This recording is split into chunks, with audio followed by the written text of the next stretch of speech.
أعوذ بالله من الشيطان الرجيم بسم الله الرحمن الرحيم آیات نمبر یوسل سلویخت سورة آل عمران سلورم سپارہ ان یمسسکم قرح کچرت تاسو ته رسیدلی وي زخم فقد مس القوم په تحقیق سره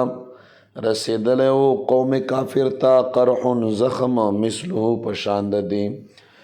وتلک الایام او دغه ورځې نداولها اړو مونږه بین الناس د خلکو په منځ کې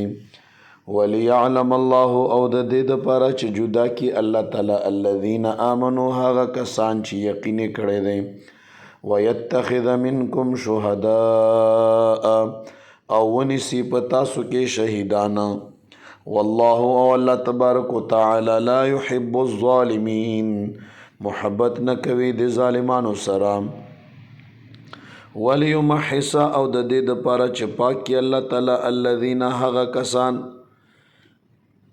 آمنو چې ایمان روړی دی ويمحق الکافرین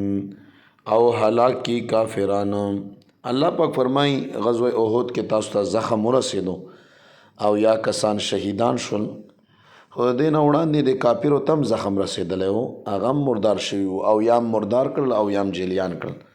نو دغې وجې نه دا کافر څه داسې نه چې دوی د وسپنې نه جوړ دي دوی هم د غوښې نه جوړ دي دوی تم زخم رسی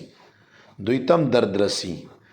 نو چې تاسو قرباني ورکوئ نو دوی به هم خامخا نقصاني کیږي او خو مقصد قرباني ورکول دي نن مسلمان د قربانۍ نه مخ اړولی دی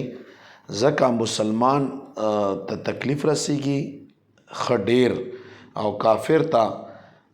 په وړو کې د مالګې قدر تکلیف هم چې هغه نه رسیږي نو قرباني پکار دو الله تعالی زموږ تاسو له د قربانۍ توفیق راکړي د دین اسلام د بلندۍ دپاره او د الله پاک د دین د بلندۍ دپاره قرباني ضروري دو